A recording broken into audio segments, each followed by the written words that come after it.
രാമ ഹരേ രാമ രാമ രാമ ഹരേ ഹരേ ഹരേ കൃഷ്ണ കൃഷ്ണ കൃഷ്ണ ഹരേ ഹരേ ഹരേ രാമ രാമ രാമ ഹരേ ഹരേ ഹരേ കൃഷ്ണ കൃഷ്ണ കൃഷ്ണ ഹരേ ഹരേ ഹരേ രാമ രാമ രാമ ഹരേ ഹരേ ഹരേ കൃഷ്ണ കൃഷ്ണ ഹരേ ഹരേ ഹരേ രാമ രാമ രാമ ഹരേ ഹരേ ഹരേ കൃഷ്ണ കൃഷ്ണ ഹരേ ഹരേ ഹരേ രാമ രാമ രാമ ഹരേ ഹരേ ഹരേ കൃഷ്ണ കൃഷ്ണ ഹരേ ഹരേ ഹരേ രാമ രാമ രാമ ഹരേ ഹരേ ഹരേ കൃഷ്ണ കൃഷ്ണ കൃഷ്ണ ഹരേ ഹരേ ഹരേ രാമ രാമ രാമ ഹരേ ഹരേ ഹരേ കൃഷ്ണ കൃഷ്ണ ഹരേ ഹരേ ഹരേ രാമ രാമ രാമ ഹരേ ഹരേ ഹരേ കൃഷ്ണ കൃഷ്ണ ഹരേ ഹരേ ഹരേ രാമ രാമ രാമ ഹരേ ഹരേ ഹരേ കൃഷ്ണ കൃഷ്ണ ഹരേ ഹരേ ഹരേ രാമ രാമ രാമ ഹരേ ഹരേ ഹരേ കൃഷ്ണ കൃഷ്ണ ഹരേ ഹരേ ഹരേ രാമ രാമ രാമ ഹരേ ഹരേ ജയ ശ്രീകൃഷ്ണ ചൈതന്യ പ്രഭു നിത്യാനന്ദ ശ്രീ അദ്വൈത യഥാധര ശ്രീവാസാദി ഗൗരി ഭക്തവൃന്ദ ഹരേ കൃഷ്ണ ഓം നമോ ഭഗവതി വാസുദേവ. ഗൗരഭക്ത വൃന്ദ മാതാജി ട്ടോ, ഗൗരി അല്ല ഗൗര ട്ടോ. ഹരേ കൃഷ്ണ ഗൗരഭക്ത വൃന്ദ. ഹരേ കൃഷ്ണ. ഓക്കെ, ഹരേ കൃഷ്ണ. ഹരേ കൃഷ്ണ മാതാജി പ്രണാമം. ഹരേ കൃഷ്ണ എല്ലാവർക്കും പ്രണാമം. ഓം നമോ ഭഗവതേ വാസുദേവായ. ഓം നമോ ഭഗവതേ വാസുദേവായ. ഓം നമോ ഭഗവതേ വാസുദേവായ. ഓം അജ്ഞാനതിമിരാന്ധസ്യ ജ്ഞാനാഞ്ജനാശലാകയ ചക്ഷുരുന്മീലിതം യേന തസ്മൈ ശ്രീ ഗുരവേ നമഃ. നമോ വിഷ്ണുപാദായ കൃഷ്ണപ്രേഷ്ഠായ ഭൂതലേ ശ്രീമതേ ഭക്തിവേദാന്ത സ്വാമിനിധി നാമിനേ. നമസ്തേ സാരസ്വതേ ദേവേ ഗൗരവാണി പ്രചാരിണേ നിർവിശേഷ ശൂന്യവാദി പാശ്ചാത്യ ദേശധാരിണേ. ജയ ശ്രീ കൃഷ്ണ ചൈതന്യ പ്രഭു നിത്യാനന്ദ ശ്രീ അദ്വൈത ഗദാധര ശ്രീവാസാദി ഗൗരഭക്ത വൃന്ദ. ഹരേ കൃഷ്ണ കൃഷ്ണ കൃഷ്ണ ഹരേ ഹരേ ഹരേ രാമ രാമ രാമ ഹരേ ഹരേ. ഹരേ കൃഷ്ണ നിഗമകൽപതരോർഗളിതം ഫലം ശുഖമുഖാമൃതദ്രവ സംയുതം പിബത ഭാഗവതം രസമാലയം മുഹുരഹോ രസികാ ഭുവി ഭാവുകാഃ. നാരായണം നമസ്കൃത്യം നരം ചൈവ നരോത്തമം ദേവീം സരസ്വതീം വ്യാസം തതോ ജയമുദിരയേത്.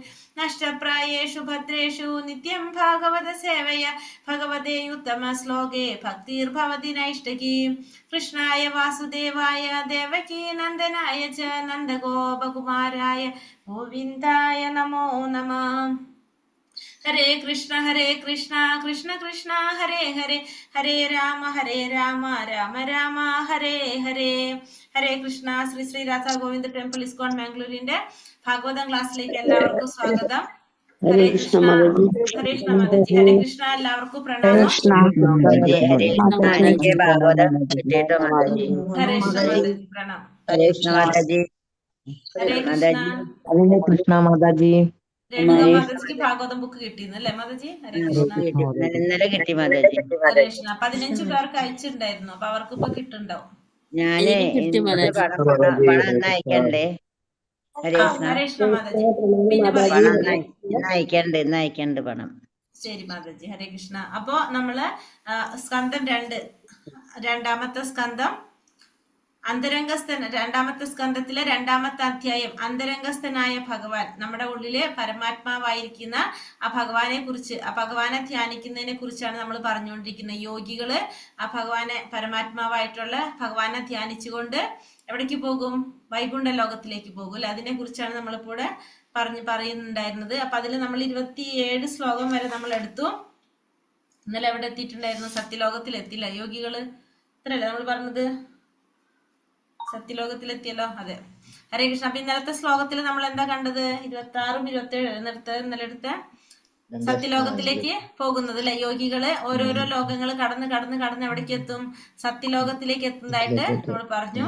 ആ പ്രപഞ്ചത്തിന്റെ സംഹാര സമയത്ത്, അതായത് കൽപ്പത്തിന്റെ അവസാനം, കൽപ്പാന്ത കാലത്ത്, ഓരോ കൽപ്പം എന്ന് വെച്ചാൽ എന്താണ്? ബ്രഹ്മാവിന്റെ ഒരു പകല്.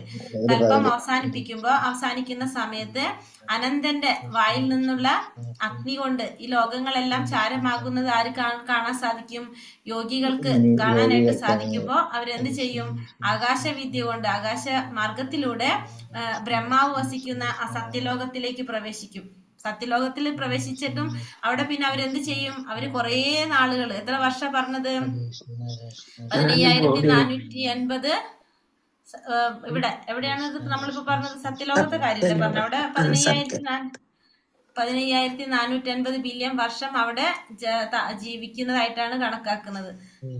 അവിടുത്തെ ആയുസാണ് സത്യലോകത്തെ ആയുസ് 15,450 സൗരവർഷങ്ങളായിട്ട് പറയാണ്. ബില്യൺ വർഷങ്ങള് അവിടെ താമസിക്കുന്നു. അങ്ങനെയല്ല പറഞ്ഞ ആയുസ് പറഞ്ഞത് 430 അല്ലെങ്കിൽ 430 കോടി. മാതാജി അത് വിവർത്തനത്തിലും ഭാവാർത്ഥത്തിലും രണ്ടായിട്ടാണ് കൊടുത്തിരിക്കുന്നത്. വിവർത്തനത്തില് 15,480 എന്നും അല്ല, ഭാവാർത്ഥത്തില് അങ്ങനെയല്ല. അത് പറഞ്ഞിരിക്കുന്ന മാതാജി സത്യലോകത്തിലെ ആയുസ് ഇത്ര വർഷങ്ങളായിട്ട് കണക്കാക്കപ്പെട്ടിരിക്കുന്നു. പിന്നെ പറയുന്നു ഇവിടെ അവിടെ എത്തിയവര് വിശ്വപ്രപഞ്ചത്തിലെ പരമോച്ച സ്ഥാനത്തുള്ള സത്യലോകത്തിൽ ആകാശയാനിൽ എത്തിച്ചേർന്ന പരിശുദ്ധ ജീവാത്മാക്കളുടെയും ദേവന്മാരുടെയും ആയുസ് ഇത്രയാണെന്ന്. മാതാജി ഭാഗവത കിട്ടി. അപ്പൊ ഏത് പുസ്തകമാണെന്നും കാണിച്ചു തരാം മാതാജി. ഒരു മിനിറ്റ് മാതാജി. നമ്മളെ രണ്ടാമത്തെ സ്കന്ധം ഒരു ഓറഞ്ച് കവറിലായിട്ടുള്ള ദ്വിതീയം. ഒരു മിനിറ്റ് കാണിച്ചു തരാം. ദ്വിതീയ സ്കന്ധം. ഇതാണ് ബുക്ക്, കാണുന്നുണ്ടോ? ദ്വിതീയ സ്കന്ധം ട്ടാ.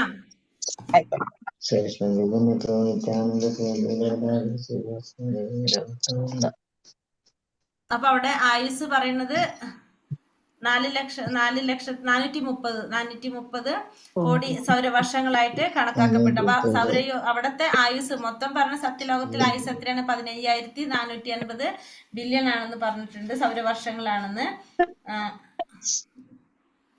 പിന്നെ അതിനുശേഷം അപ്പൊ അത് കഴിഞ്ഞ് 27ാമത്തെ ശ്ലോകത്തിൽ എന്താ പറഞ്ഞത്?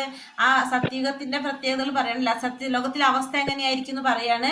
സത്യലോകത്ത് അവിടെ എന്തില്ല? ശോകം, ദുഃഖങ്ങളില്ല, വാർദ്ധക്യമില്ല, മരണമില്ല, പീഠകളൊന്നും എവിടെ ഇല്ല? ഈ സത്യലോകത്തിലില്ല. സത്യലോകത്തില് യാതൊന്നുമില്ല. പിന്നെ അതുപോലെ തന്നെ ഭൗതികമായിട്ടുള്ള ക്ലേശങ്ങളൊന്നും അവിടെ അനുഭവിക്കുന്നില്ല എന്ന് മാത്രല്ല, അവർക്ക് ഈ ഭൗതിക ക്ലേശങ്ങൾ അനുഭവിക്കുന്നവരെ കാണുമ്പോ അവരോട്, അജ്ഞരായവരോട്, ഈ ഭൗതിക ക്ലേശങ്ങൾ അനുഭവിക്കുന്നവരോട് എങ്ങനെയാണ്? കരുണയുള്ളവരായിരിക്കുമെന്ന് കൂടി പറയുന്നുണ്ട്. അതിലുള്ളവര് കരുണയുള്ളവരായിരിക്കും എന്നും പറയാണ്. അപ്പൊ അതാണ് ഇതിൽ പറയുന്നത്. ഈ 27ാമത്തെ ശ്ലോകത്തില് പറയുന്നത്. ഹരേ കൃഷ്ണ. ഇനി 28ാമത്തെ ശ്ലോകത്തിലേക്ക് കടക്കാം. ഹരേ കൃഷ്ണ. രാജശ്രീ മാതാജി ഉണ്ടോ? നമ്മളെ രാജശ്രീ ശംഭു മാതാജി. ഹരേ കൃഷ്ണ മാതാജി ഉണ്ടോ? ഹരേ കൃഷ്ണ ഉണ്ട് മാതാജി. ഹോസ്പിറ്റലാണ്. എങ്ങനെയുണ്ട് മാതാജി ഇപ്പൊ? പ്രഭുന് ബ്ലഡ് കയറ്റിക്കൊണ്ടിരിക്കുക മാതാജി. ബ്ലഡ് കമ്മിയായി. ഹരേ കൃഷ്ണ. ഹരേ കൃഷ്ണ. പ്രണാം മാതാജി. ഹരേ കൃഷ്ണ. ഓം നമോ ഭഗവതേ വാസുദേവായ. ശ്ലോകം 28. തഥോ വിശേഷം പ്രതിപത്യ നിർഭയ തേനാത്മനാപോനലമൂർത്തിരത്വരൻ ജ്യോതിർമയോ വായുമുപേത്യ കാലേ വായാത്മനാഖം ബൃഹദാത്മലിംഗം. തഥോ വിശേഷം പ്രതിപത്യ നിർഭയ തേനാത്മനാപോനലമൂർത്തിരത്വരൻ ജ്യോതിർമയോ വായുമുപേത്യ കാലേ വായാത്മനാഖം ബൃഹദാത്മലിംഗം. ചൊല്ലിക്കോളൂ. ഹരേ കൃഷ്ണ. നമോ ഭഗവതേ വാസുദേവായ.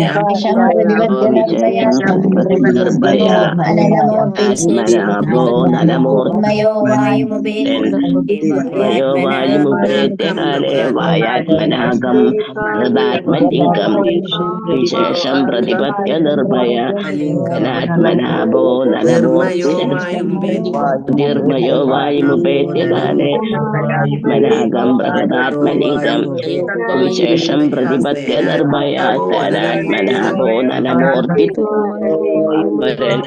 നിർമ്മയോ വായുമുപേതു കാലേ വായാത്മനാഗം ബൃഹദാത്മലിംഗം. കൃഷ്ണ.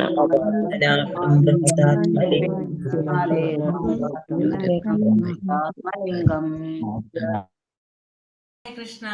തഥ അനന്തരം വിശേഷമായി പ്രതിപത്യ ആർജിക്കുന്നത് വഴി നിർഭയ നിസംശയം തേന അത് മുഖേന ആത്മന ശുദ്ധാത്മാവ് ആപ ജലം അനല അഗ്നി മൂർത്തി രൂപങ്ങൾ അത്തുരൻ അധികരിക്കയാൽ, ജ്യോതിമയ ദീപ്തിമത്തായ, വായും ആകാശം, ഉപേത്യ അവിടെ എത്തിച്ചേർന്ന ശേഷം, കാലേ കാലക്രമേണ, വായു വായു, ആത്മന ആത്മാവിനാൽ, ഖം തൈജസം, ബൃഹത് മഹത്തായ, ആത്മലിംഗം ആത്മാവിന്റെ യഥാർത്ഥ രൂപം. സത്യലോകത്തിൽ എത്തിച്ചേർന്ന ശേഷം സ്ഥൂല ശരീരത്തിനു സമാനമായ അസ്തിത്വമുള്ള ഭക്തൻ സൂക്ഷ്മ ശരീരത്താൽ നിർഭയമായി ഏകീഭവിക്കാൻ പ്രാപ്തനായി തീരുകയും ഭൂമിയിൽ നിന്ന് ജലരൂപം, അഗ്നിരൂപം, ഉജ്ജ്വലം, വായവം എന്നീ അസ്തിത്വങ്ങൾ ഓരോന്നോരോന്നായി പ്രാപ്തമാക്കുകയും അവസാനം തൈജസ അസ്തിത്വത്തിൽ എത്തിച്ചേരുകയും ചെയ്യുന്നു. അപ്പോൾ പറയുന്നത് സത്യലോകത്തിൽ എത്തിച്ചേർന്ന ശേഷം ആ ഭക്തൻ എന്താണ്? സൂക്ഷ്മ ശരീരം കൊണ്ട്, സ്ഥൂല ശരീരത്തിനു സമാനമായ അസ്തിത്വമുള്ള ഭക്തൻ സൂക്ഷ്മ ശരീരം കൊണ്ട്, അപ്പൊ നമ്മുടെ സ്ഥൂല ശരീരം ഇല്ല, ഇനി നമുക്ക് എന്താണ്? സ്ഥൂല ശരീരത്തിന് സമാനമായിട്ടുള്ള മറ്റൊരു ശരീരം സൂക്ഷ്മ ശരീരമാണ്. ആ സൂക്ഷ്മ ശരീരത്തില് നിർഭയനായിട്ട്, ഭയമില്ലാതെ ഏകീഭവിക്കാനായിട്ട് പ്രാപ്തനായി തീരുകയും പിന്നെ അതേപോലെ അതിലെന്ത് ചെയ്യാണ്? ഭൂമി, ജലം, അഗ്നി, വായു തുടങ്ങിയ ഭൗതിക ആവരണങ്ങൾ ഓരോന്നോരോന്നായിട്ട് പ്രാപ്തമാക്കണം. ഓരോന്നോരോന്നായിട്ട് എന്താണ്? ഓരോന്നോരോന്നായിട്ട് പ്രാപ്തമാക്കി അവസാനം ഏതിലെത്തിച്ചേരും? തൈജസ അസ്തിത്വത്തില്, അതായത് ആത്മാവിന്റെ യഥാർത്ഥ അവസ്ഥയില് എത്തിച്ചേരും, യഥാർത്ഥ രൂപത്തിൽ എത്തിച്ചേരുകയും ചെയ്യും. അപ്പൊ സത്യലോകത്തിൽ എത്തിയതിനു ശേഷം ആ സ്ഥൂല ശരീരത്തിന് സമാനമായ അസ്തിത്വമുള്ള ഭക്തൻ ആ സൂക്ഷ്മ ശരീരത്തില് നിർഭയനായിട്ട് ഏകീഭവിക്കാൻ പ്രാപ്തനായി തീരുകയും ഭൂമി, ജലം, അഗ്നി, വായു ഈ പറഞ്ഞ എല്ലാ അസ്തിത്വങ്ങളെയും, ഓരോ ഭൗതികമായിട്ടുള്ള ആവരണങ്ങളെ ഓരോന്നോരോന്നായിട്ട് കടന്നിട്ട് എവിടേക്കെത്തും? ആത്മാവിന്റെ യഥാർത്ഥ രൂപത്തില് എത്തിച്ചേരുന്നു എന്നാണ് ഇവിടെ പറയുന്നത്. ഇതില് ആകാശമയം ആകാശമയം ഉള്ളത് ഇതില്. ഏതിന്?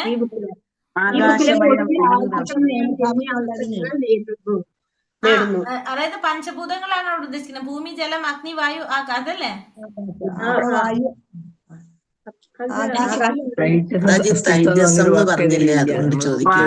തൈജസം എന്ന് പറഞ്ഞ ആത്മാവിന്റെ യഥാർത്ഥ അവസ്ഥ. അതിലിവിടെ ആകാശം മാതാജി കൊടുത്തിരിക്കുന്നത്. ആകാശമയം എഴുതിയിരിക്കണം. വായുമയം, ഒടുവിൽ ആകാശമയം. ഞങ്ങളുടെ ബുക്കില്. ഓക്കെ, ഖം എന്നുള്ളതിന് ആകാശം എന്നാണ് മീനിങ് കൊടുത്തിരിക്കുന്നത്. ആ ഖം എന്ന് പറഞ്ഞാൽ ആകാശം എന്നാണ് മീനിങ് കൊടുത്തിരിക്കുന്നത് അല്ലെ? ഖം എന്നവിടെ തൈജസ് എന്ന് കൊടുത്തിരിക്കുന്നത്, അവിടെ ആകാശം. മാതാജി വായിക്കുന്ന ബുക്കും നമ്മുടെ ബുക്കിൽ നല്ലോണം വ്യത്യാസം വരുന്നുണ്ട് എല്ലാ പുതിയ ദിവസവും. എഡിഷനാ മാതാജി, പുതിയ എഡിഷൻ ആണ്. ഇത്തിരി കൂടി അപ്പൊ ചില വാക്കുകളൊന്നും മാതാജി പറയുന്നത് ഇതിൽ വരികയില്ല. എനിക്കതൊന്ന് ഫോട്ടോ വിട്ടുതരണേ ആരെങ്കിലും? അതിന്റെ ഫോട്ടോ ഒന്ന് വിട്ടുതരണം ആരെങ്കിലും. കൊറേ വ്യത്യാസമുണ്ട് മാതാജി, ഓരോ പേജിലും വ്യത്യാസമുണ്ട്. എല്ലാ പേജിലും വ്യത്യാസം ഉണ്ടാവുന്നുണ്ട്. അങ്ങനെയാണെങ്കിൽ നിങ്ങളെ ബുക്ക് ഫോട്ടോ എടുത്ത് എനിക്ക് തരേണ്ടി വരും ഇനി ക്ലാസ് എടുക്കാൻ. അധികത്തിലും വ്യത്യാസം തന്നെയാണ്. പക്ഷെ ആ പുതിയ ബുക്കിൽ ഇത്തിരി കൂടി സിമ്പിൾ ആയിട്ട് കൊടുത്തിട്ടുള്ളതെന്ന് പറയുണ്ടായിരുന്നു. ഇത്തിരി കൂടി, കാരണം ഇതിൽ ചില വാക്കുകളൊക്കെ അതിൽ ഇത്തിരി കൂടി നന്നായിട്ട് ക്ലാരിഫൈ ചെയ്തെന്ന് പറയുന്നുണ്ട്, കേട്ടിരുന്നു ഞാൻ. അതെ, വാക്കുകൾ വ്യത്യാസമുള്ള വേർഡുകളാ ഇതിനകത്ത്. അതെ, സിമ്പിൾ ആണെന്നാണ് കേട്ടത്, അല്ലാതെ വല്ലാതെ വ്യത്യാസം. ഹരേ കൃഷ്ണ. അപ്പൊ നമുക്ക് നോക്കാം. അപ്പൊ ആത്മാവിന്റെ യഥാർത്ഥ രൂപത്തില് എത്തിച്ചേരാണ് ചെയ്യുന്നത്. അപ്പൊ ഈ പറഞ്ഞ പഞ്ചഭൂതങ്ങളൊക്കെ കടന്നുകൊണ്ട് ഭൗതികമായ ആവരണങ്ങളെ ഓരോന്നായിട്ട് കടന്ന് അതെന്ത് സാധിക്കുകയാണ്? അതിന് ആത്മാവിന്റെ യഥാർത്ഥ രൂപത്തിൽ എത്തിച്ചേരാൻ സാധിക്കും. അതാണ് അതിന്റെ ആശയം. ഭാവാർത്ഥം ശീല പ്രഭുപാദിക്ക് ജയ്. ആധ്യാത്മിക പരിപൂർണതയെയും പരിശീലനത്തെയും മാർഗമാക്കി ബ്രഹ്മലോകം അഥവാ സത്യലോകത്ത് എത്തിച്ചേരുന്ന ഏതൊരുവനും വിഭിന്നങ്ങളായ ത്രിവിധ പരിപൂർണതകൾ ആർജിക്കുവാൻ യോഗ്യരാണ്. പുണ്യപ്രവർത്തികളെ മാർഗമാക്കി ഒരു പ്രത്യേക ലോകം പ്രാപ്തമാക്കിയ ഒരുവൻ തന്റെ പുണ്യപ്രവർത്തികൾക്കനുസൃതമായി സ്ഥാനങ്ങൾ നേടുന്നു. വിരാട് അല്ലെങ്കിൽ ഹിരണ്യഗർഭത്തിങ്കലുള്ള ആരാധനയിലൂടെ സ്ഥാനം പ്രാപ്തമാക്കിയ ഒരുവൻ ബ്രഹ്മദേവന്റെ മോക്ഷത്തോടൊപ്പം മോക്ഷം പ്രാപ്തമാക്കുന്നു. എന്നാൽ ഭക്തിര സേവന മാർഗമാക്കി സ്ഥാനം പ്രാപ്തമാക്കുന്ന ഒരുവനെ കുറിച്ച് വിശ്വപ്രപഞ്ചത്തിന്റെ വ്യത്യസ്ത ആവരണങ്ങൾക്കുള്ളിൽ അവൻ എപ്രകാരമാണ് നുഴഞ്ഞു കയറാൻ കഴിയുന്നത് എന്നതിനെ കുറിച്ച് സംബന്ധിച്ച് ഇതിൽ സവിശേഷമായി പ്രതിപാദിച്ചിരിക്കുന്നു. അപ്രകാരം പരമസത്യത്തിന്റെ പരിപൂർണ ആകാശത്തിൽ അവന്റെ ആത്മീയ ഐക്യം ആത്യന്തികമായി വെളിപ്പെടുന്നു. ഇപ്പോൾ പറയുന്നത് അത് തന്നെയാണ്. എങ്ങനെയാ പറയുന്നത്? ആത്യന്തിക പരിപൂർണതയെയും പരിശീലനത്തെയും മാർഗമാക്കി ബ്രഹ്മലോകം അഥവാ സത്യലോകത്തെത്തിച്ചേരുന്ന ഏതൊരുവനും എന്താണ് വിഭിന്നങ്ങളായ ത്രിവിധ പരിപൂർണതകളാൽ ആർജിക്കുവാൻ യോഗ്യതകളാണ്. പലതരത്തിലുള്ള ത്രിവിധ പരിപൂർണതകൾ ആർജിക്കുവാൻ യോഗ്യതയാണ്. 3 തരത്തിലുള്ള പരിപൂർണതകൾ നമുക്കറിയാം. ഏതൊക്കെയാണ് ആ ഭാവത്തെ പ്രാപിക്കുന്നത്? ബ്രഹ്മമായിട്ടും പരമാത്മാവായിട്ടും ഭഗവാനായിട്ടും. പുണ്യപ്രവർത്തികളെ മാർഗമാക്കി ഒരു പ്രത്യേക ലോകം പ്രാപ്തമാക്കിയ ഒരുവൻ തന്റെ പുണ്യപ്രവർത്തികൾക്കനുസൃതമായി സ്ഥാനങ്ങൾ നേടുന്നു. അപ്പൊ ഓരോരുത്തർക്കും നമ്മൾ പറയുന്നില്ല, ഓരോരുത്തരുടെ ആ തോതനുസരിച്ച് നമ്മുടെ ആ സ്ഥാനങ്ങൾ അനുസരിച്ച് സ്ഥാനം നേടാൻ സാധിക്കുന്നത് നമ്മുടെ ആ പ്രവർത്തികളുടെ അല്ലെങ്കിൽ നമ്മുടെ ആ യോഗ്യതയുടെ തോതനുസരിച്ചാണ്. വിരാട്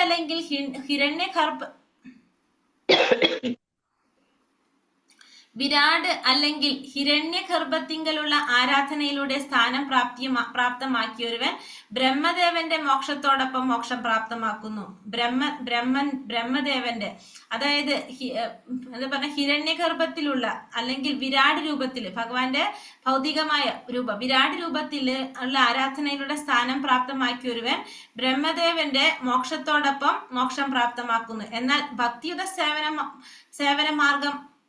സേവന മാർഗമാക്കി സ്ഥാനം പ്രാപ്തമാക്കുന്ന ഒരുവനെ കുറിച്ച് വിശ്വപ്രപഞ്ചത്തിന്റെ വ്യത്യസ്ത ആവരണങ്ങൾക്കുള്ളിൽ അവന് എപ്രകാരമാണ് നുഴഞ്ഞു കയറാൻ കഴിയുന്നതെന്ന് എന്നതിനെ കുറിച്ച് സംബന്ധിച്ച് ഇതിൽ സവിശേഷമായി പ്രതിപാദിച്ചിരിക്കുന്നു. അപ്രകാരം ആ പരമ അസ്തിത്വത്തിന്റെ പരിപൂർണ ആകാശത്തിൽ അവന്റെ ആത്മീയ ഐക്യം ആത്യന്തികമായി വെളിപ്പെടുത്തുന്നു. അപ്പോൾ ഭക്തിയുടെ സേവന മാർഗമാക്കിയിട്ട് സ്ഥാനം പ്രാപ്തമാക്കുന്ന ഒരുവൻ എങ്ങനെയാണ്? വിശ്വപ്രപഞ്ചത്തിന്റെ വ്യത്യസ്ത ആവരണങ്ങൾക്കുള്ളിൽ പലതരത്തിലുള്ള ആവരണങ്ങളുണ്ട്. നമ്മൾ 7 കവറിങ് നമ്മൾ പറഞ്ഞിട്ടുണ്ടായിരുന്നു, കണ്ടിട്ടുണ്ട് അല്ലെ? ആ 7 എന്താണ്? പഞ്ചഭൂതങ്ങളും പിന്നെ മഹത്വത്വം,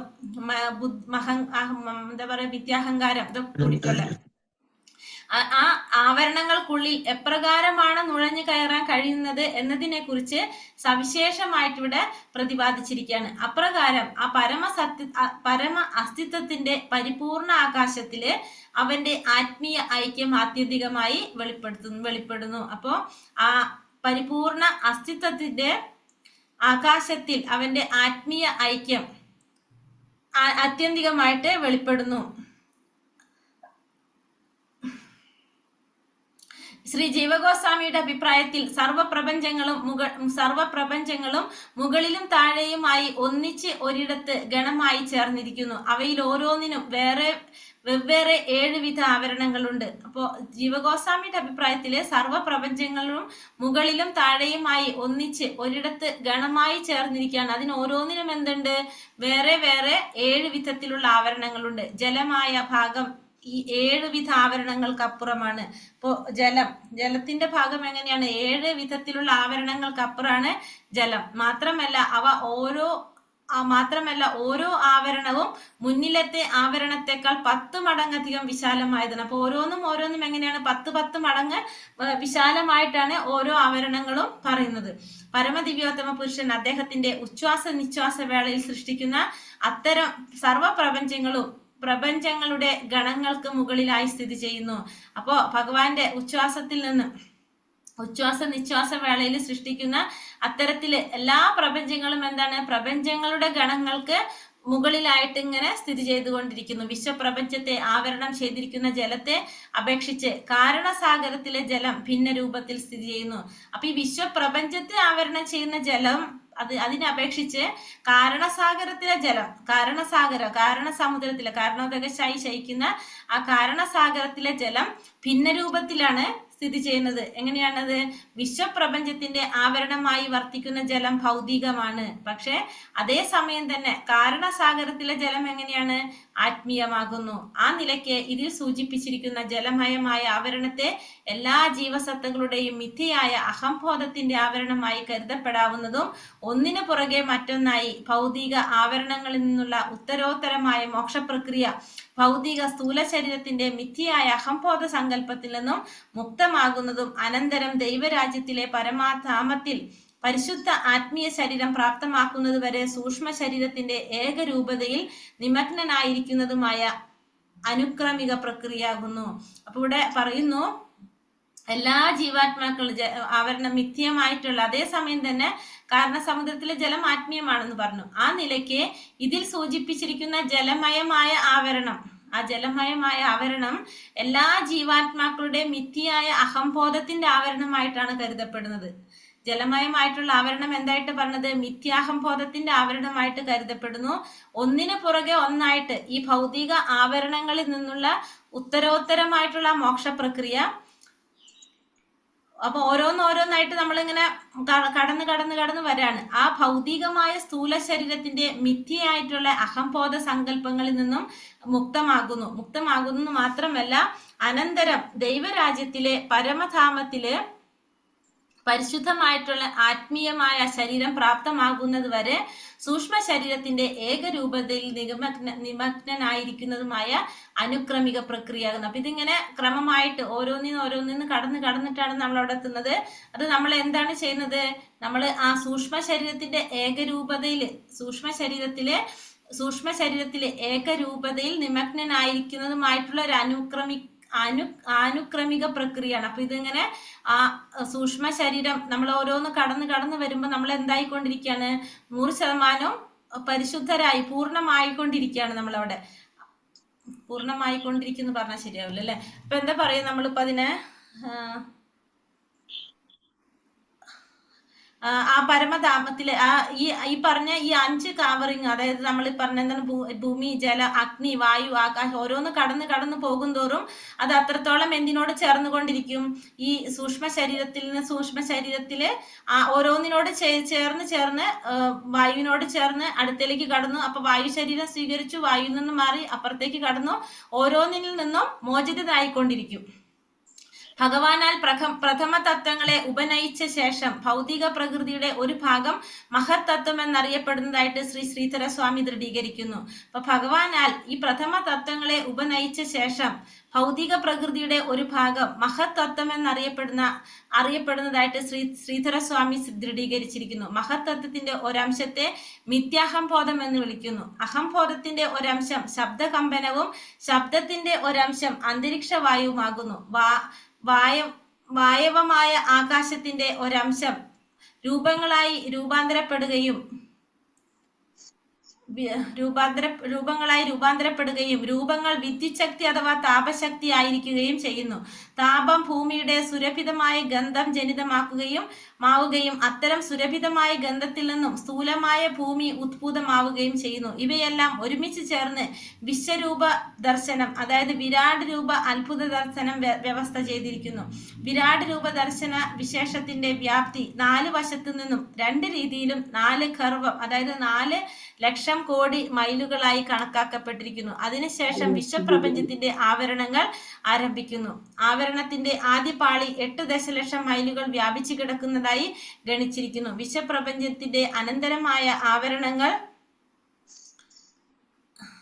യഥാനുക്രമം അഗ്നി, ദീപ്തി, വായു, ആകാശം എന്നിവയാകുന്നു. അവ ഒന്നിനു പുറകെ മറ്റൊന്നായി ക്രമമായി സ്ഥിതി ചെയ്യുന്നു. ഓരോന്നും മുന്നേ ഉള്ളതിനേക്കാൾ 10 മടങ്ങ് വ്യാപ്തിയുള്ളതാകുന്നു. ഭഗവാന്റെ നിർഭയനായ ഭക്തൻ അവ ഓരോന്നിനെയും തുളച്ച് ഉള്ളിൽ പ്രവേശിക്കുകയും സർവം ഏകവും അഭിന്നവുമായ ആത്മീയ അസ്തിത്വമായ പരമ ആകാശത്തിൽ ആത്യന്തികമായി എത്തിച്ചേരുകയും ചെയ്യുന്നു. അനന്തരം ഭക്തൻ ഏതെങ്കിലും ഒരു വൈകുണ്ഠ ലോകത്തിലേക്ക് പ്രവേശിക്കുകയും അവിടെ ഭഗവാന്റേതു പോലുള്ള ഏറ്റക്കുറവന്യെ നിർവിശേഷമായ രൂപം കൈക്കൊള്ളുകയും ഭഗവാന്റെ അതീന്ദ്രിയ പ്രേമയുധ സേവനത്താൽ വ്യാപൃതനാവുകയും ചെയ്യുന്നു. ഭക്തിയുടെ സേവനത്തിന്റെ പരമ പരിപൂർണതയാണിത്. അതിനുപരിയായി ഒരു പരിപൂർണ യോഗിക്ക് യാതൊന്നും തന്നെ അഭിലഷിക്കാനോ പ്രാപ്തമാക്കാനോ ഇല്ല. അപ്പോൾ ഇവിടെ പറയുന്നത്, ഇവിടെ എന്താ പറഞ്ഞത്? ഈ പറഞ്ഞ എല്ലാത്തിനെയും കടന്നുകൊണ്ട് എല്ലാതും നമ്മള് കടന്ന് ഭഗവാൻ പ്രഥമ തത്വങ്ങളെ ഉപനയിച്ച ശേഷം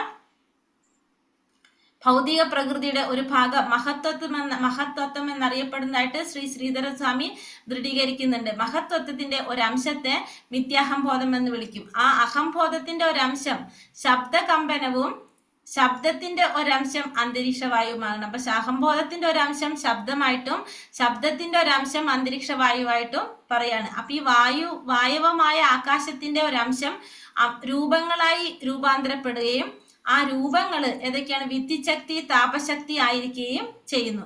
താപം ഭൂമിയുടെ സുരഭിതമായ ഗന്ധം ജനിതമാവുകയും, അപ്പൊ താപം എന്താണ്? ഭൂമിയുടെ സുരഭിതമായിട്ടുള്ള ഗന്ധം ജനിതമാക്കുന്നു. അത്തരം സുരഭിതമായ ഗന്ധത്തിൽ നിന്ന് സ്ഥൂലമായ ഭൂമി ഉത്ഭൂതമാവുകയും ചെയ്യുന്നു. അപ്പൊ അതിൽ നിന്ന് എന്ത് വരാണ്? സ്ഥൂലമായിട്ടുള്ള ഭൂമി ഉത്ഭൂതമാകുന്നു. ഇതെല്ലാം ഒന്നിച്ചു ചേർന്ന് വിശ്വരൂപ ദർശനം അല്ലെങ്കിൽ വിരാട് രൂപം, അത്ഭുത ദർശനം വ്യവസ്ഥ ചെയ്യുന്നു. അപ്പൊ ഇതെല്ലാം നിറഞ്ഞിട്ടാണ് എന്ന് പറയുന്നത് വിശ്വരൂപം അല്ലെങ്കിൽ വിരാട് രൂപം എന്ന് പറയുന്നത്. ആ വിരാട് രൂപ ദർശന വിശേഷത്തിന്റെ വ്യാപ്തി എന്ന് പറയുന്നത് 4 വശത്തു നിന്നും, അതായത് 2 രീതിയിലും 4 ഗർഭം, അതായത് 4 ലക്ഷം കോടി മൈലുകളായിട്ടാണ് എന്ത് പറയുന്നത്? വിരാട് രൂപത്തിന്റെ ദർശനം പറയുന്നത്. എല്ലാതും ഇങ്ങനെ നിറഞ്ഞു കിടക്കാണെന്നാ പറയണല്ലേ. അപ്പൊ അതിന്റെ ദൈർഘ്യം പറയുന്നത് ആ വിശ്വരൂപത്തിന്റെ 4 ഗർഭം അല്ലെങ്കിൽ 4 ലക്ഷം കോടി മൈലുകളായിട്ടാണ് കണക്കാക്കപ്പെടുന്നത്. അതിനുശേഷം വിശ്വപ്രപഞ്ചത്തിന്റെ ആവരണങ്ങൾ ആരംഭിക്കുന്നു. അതിനുശേഷമാണ് എന്ത് പറയുന്നത്? ഈ വിശ്വപ്രപഞ്ചത്തിന്റെ ആവരണങ്ങൾ ആരംഭിക്കുന്നത്. ആവരണത്തിന്റെ ആദ്യ പാളി 8 ദശലക്ഷം മൈലുകൾ വ്യാപിച്ചു കിടക്കുന്നതായിട്ട് പറയുന്നു. അപ്പൊ ആദ്യത്തെ പാളി ആവരണത്തിന്റെ എത്രയാണ് പറഞ്ഞത്? 8 ദശലക്ഷം മൈലുകളാണ് വ്യാപിച്ചു കിടക്കുന്നത്.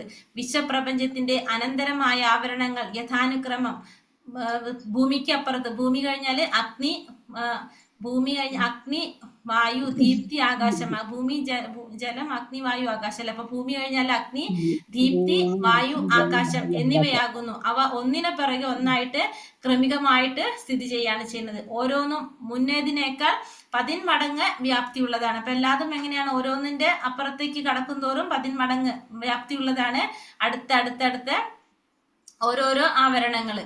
ഓരോന്നും ഭഗവാന്റെ നിർഭയനായ ഭക്തൻ അവ ഓരോന്നിനെയും തുളച്ച് ഉള്ളിൽ പ്രവേശിക്കുന്നു. അപ്പൊ ഇത് ഒരു ഭക്തന്റെ, ഇപ്പൊ ഇവിടേക്ക് എത്തുമ്പോഴേക്കും ഭക്തന് പിന്നെ എന്തില്ല? ഭയങ്ങളൊന്നുമില്ല. അപ്പൊ ആ നിർഭയനായ ഭക്തൻ ഓരോ ആവരണങ്ങളും തുളച്ച് അടുത്തതിലേക്ക് പ്രവേശിക്കുകയാണ് ചെയ്യുന്നത്. സർവം ഏകവും അഭിന്നവുമായ ആത്മീയ അസ്തിത്വമായ പരമാകാശത്തിൽ ആത്യന്തികമായി എത്തിച്ചേരുകയും ചെയ്യുന്നു. അങ്ങനെ ലാസ്റ്റ് എവിടേക്ക് എത്തിച്ചേരും? ആ പരമമായ ആകാശത്തില് എത്തിച്ചേരുന്നു. അനന്തരം ഭക്തൻ ഏതെങ്കിലും ഒരു വൈകുണ്ഠ ലോകത്തിൽ പ്രവേശിക്കുകയും അവിടെ ഭഗവാന്റേത് പോലുള്ള ഏറ്റക്കുറവിനെ നിർവിശേഷമായ രൂപം കൈക്കൊള്ളുകയും ചെയ്യും. അപ്പോ ഓരോന്ന് കടന്ന് അവസാനം എവിടേക്ക് എത്തിച്ചേരും? വൈകുണ്ഠ ലോകത്തിലേക്ക് പ്രവേശിക്കും. ഇവിടെ പരമമായ ആത്യന്തിക ആകാശത്തിൽ എത്തിച്ചേരുന്ന പറയുന്നത്. അതുകൊണ്ടായിരിക്കും അവിടെ ആകാശമയം എന്ന് പറഞ്ഞത് കേട്ടോ. പുതിയ പുസ്തകത്തിൽ ആകാശമയം എന്നല്ലേ പറഞ്ഞത്. അപ്പൊ അതുകൊണ്ടായിരിക്കും ആകാശമയം എന്ന് പറയുന്നത്. അപ്പൊ ഇവിടെ അനന്തരം ഭക്തൻ ഏതെങ്കിലും ഒരു അസ്തിത്വമായ പരമ ആകാശത്തിൽ ആത്യന്തികമായി എത്തിച്ചേരുകയും അനന്തരം ഭക്തൻ ഏതെങ്കിലും ഒരു വൈകുണ്ഠ ലോകത്തിൽ പ്രവേശിക്കും. അപ്പൊ വൈകുണ്ഠ ലോകങ്ങൾ കുറെ ഉണ്ട്. അപ്പൊ അതില് ഏത് ഭാവത്തെയാണോ ആരാധിച്ചിരിക്കുന്നത്, ഭഗവാന്റെ ഏത് അവതാരത്തെ അല്ലെങ്കിൽ ഏത് രൂപത്തെയാണോ ആരാധിച്ചത്, ആ വൈകുണ്ഠ ലോകത്തിലേക്ക് ആ ഭക്തൻ പ്രവേശിക്കുന്നു. അവിടെ ഭഗവാന്റേത് പോലുള്ള ഏറ്റക്കുറവന്യെ നിർവിശേഷമായ രൂപം കൈക്കൊള്ളും. വൈകുണ്ഠ ലോകത്തിൽ എന്ത് ചെയ്യും സാധിക്കും? അവിടെ ചെന്ന ഭഗവാന്റെ പോലുള്ള രൂപം നമുക്ക് കൈക്കൊള്ളാൻ സാധിക്കും. ഭഗവാന്റെ അതീന്ദ്രിയ പ്രേമയുധ സേവനത്തിൽ വ്യാപൃതനാവുകയും ചെയ്യുന്നു. അങ്ങനെ ഭഗവാന്റെ പ്രേമയുധ സേവനത്തില് വ്യാപൃതനാകാനും സാധിക്കും. ഭക്തിയുധ സേവനത്തിന്റെ പരമപരിപൂർണതയാണിത്. ഇതാണ് ഇവിടെ പറഞ്ഞത്, ഒരു യോഗിയെ സംബന്ധിച്ച് പറഞ്ഞ ആ ഭക്തിയുധ സേവനത്തിന്റെ പരമമായ പരിപൂർണത എന്ന് പറയുന്നത്. അതിനുപരിയായി ഒരു പരിപൂർണ യോഗിക്ക് യാതൊന്നും തന്നെ അഭിലഷിക്കാനോ പ്രാപ്തമാക്കാനോ ഇല്ല. അപ്പൊ ഇതിനേക്കാളും കൂടുതൽ പിന്നെ ആർക്കൊന്നും എന്തില്ല, അഭിലഷിക്കാനോ പ്രാപ്തമാക്കാനോ ഇല്ല. അപ്പൊ ഓരോരോ സ്റ്റെപ്പുകൾ കടന്ന് ലാസ്റ്റ് എവിടേക്ക് എത്തിച്ചേരാണ്? എല്ലാ തരത്തിലും ആ സൂക്ഷ്മമായ ശരീരവും പൂർണ്ണമായിട്ടും ഇല്ലാതായിക്കൊണ്ട് എവിടേക്ക് എത്താണ്? പിന്നെ ആ വൈകുണ്ഠ ലോകങ്ങളിലേക്ക് എത്താണ്. വൈകുണ്ഠ ലോകങ്ങളിലെത്തി ഏത് ലോകത്താണ് അവിടെ ചെല്ലുന്നത്? അവിടെ ഭഗവാന്റേതിന് സമാനമായിട്ടുള്ള രൂപം കൈക്കൊണ്ട് ഭഗവാന്റെ പ്രേമയുധ സേവനം ചെയ്യാനായിട്ട് സാധിക്കുകയാണ് ചെയ്യുന്നത്. ശ്ലോകം 29. ഹരേ കൃഷ്ണ. ഓം നമോ ഭഗവതേ വാസുദേവായ. ഘ്രാണേന ഗന്ധം രസനേന വൈരസം രൂപം തു ദൃഷ്ട്യാ ശ്വസനം ത്വചൈവ ശ്രോത്രേണ ചോപ്യേത്യ നഭോ ഗുണത്വം പ്രാണേന ചാകൂതിമുപൈതി യോഗി. ഘ്രാണേന ഗന്ധം രസനേന വൈരസം രൂപം തു ദൃഷ്ട്യാ ശ്വസനം ത്വചൈവ ശ്രോത്രേണ ചോപ്യേത്യ നഭോ ഗുണത്വം പ്രാണേന ചാകൂതിമുപൈതി യോഗി. ചൊല്ലാം.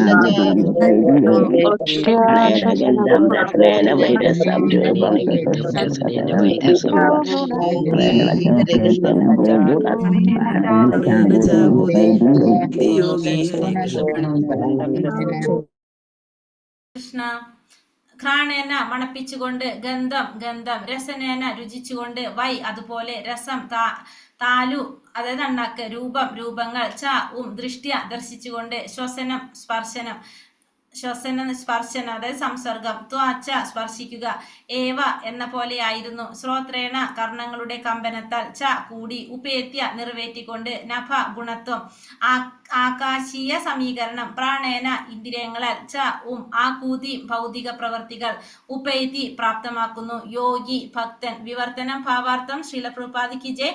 വിവർത്തനം ഗന്ധത്തെ ഗന്ധഗ്രഹണത്തിലൂടെയും, താലുവിനെ അതായത് അണ്ണാക്ക് സ്വാദറിയുന്നതിലൂടെയും, ചക്ഷുരിന്ദ്രിയത്തെ ദൃഷ്ടിയെ രൂപങ്ങളെ ദർശിക്കുന്നതിലൂടെയും, സ്പർശനത്തെ സംസർഗത്തിലൂടെയും അല്ലെങ്കിൽ സമ്പർക്കത്തിലൂടെയും, കർണകമ്പനങ്ങളെ വൈഹായസ സമീകരണത്തിലൂടെയും അല്ലെങ്കിൽ കർണങ്ങളെ ശബ്ദശ്രവണത്തിലൂടെയും, അവയവങ്ങളെ ഭൗതിക കർമ്മങ്ങളിലൂടെയും, വിവിധ ഇന്ദ്രിയങ്ങളുടെ സൂക്ഷ്മ വിഷയങ്ങളെ ഭക്തൻ ഇത്തരത്തിൽ വെല്ലുന്നു. അപ്പോൾ ഓരോ ഇന്ദ്രിയങ്ങളെയും എന്താണ്, ഇന്ദ്രിയങ്ങളുടെ ആ സൂക്ഷ്മ വിഷയങ്ങളായിട്ടുള്ള നമ്മൾ പറഞ്ഞെന്താണ്, ഗന്ധം വന്നു, രൂപം വന്നു, സ്പർശം വന്നു, പിന്നെല്ലാം ഗന്ധം, പിന്നെ ദൃഷ്ടി ദർശനം വന്നു അല്ലെ, സ്പർശം രുചി സ്പർശം ശബ്ദം. ഇതിന്റെ ഓരോരോ ഇതിലൂടെ ഓരോരോ ഗ്രഹണങ്ങളിലൂടെ തന്നെ ഓരോരോ അതിലൂടെ വെല്ലുവിളിച്ചുകൊണ്ട് അത് ചെയ്യാണ്, ഇതിൽ നിന്നെല്ലാം മോചനം നേടാണ് ചെയ്യുന്നത്. ഇന്ദ്രിയങ്ങളെ സൂക്ഷ്മ വിഷയങ്ങളിൽ നിന്നും ഇത്തരത്തില് ഭഗവാൻ ഭക്തൻ വെല്ലാണ് ചെയ്യുന്നത്. ഇതിനെല്ലാത്തിൽ നിന്നും മറികടക്കാനായിട്ട് സാധിക്കണം. ഓരോന്നിൽ നിന്നും മറികടക്കാനായിട്ട് സാധിക്കുന്നു. അപ്പൊ ഗന്ധത്തെ ഗന്ധഗ്രഹണത്തിലൂടെ, താലുവിനെ അണ്ണാക്ക് സ്വാദറിയുന്നതിലൂടെ, ചക്ഷുരീന്ദ്രിയത്തെ ദൃഷ്ടികളിലൂടെ, രൂപങ്ങളെ ദർശിക്കുന്നതിലൂടെ അല്ലെങ്കിൽ സ്പർശനത്തെ സംസർഗത്തിലൂടെ, അങ്ങനെ ഓരോന്നിനെയും എന്താണ് ഓരോരോ ഗ്രഹങ്ങളിലൂടെ ഓരോന്നിലൂടെയും മറികടക്കാനായിട്ട് സാധിക്കുകയാണ് ചെയ്യുന്നത്. അങ്ങനെ ഭക്തൻ ഓരോ ഈ വിധത്തില് വെല്ലുവിളിക്കുന്നതായിട്ട് പറയാണ് ഇവിടെ. ഓരോന്നിൽ നിന്നും മറികടക്കുന്നു, അങ്ങനെ പരിശുദ്ധനാവാണ് ചെയ്യുന്നത്. ഭാവാർത്ഥം ശ്രീലപ്രഭുപാദിക്ക് ജയ്. ആകാശത്തിനപ്പുറത്ത് വിശ്വപ്രപഞ്ചത്തിന്റെ പ്രാരംഭക ആവരണങ്ങളോട് സാമ്യമുള്ള നിരവയവമായ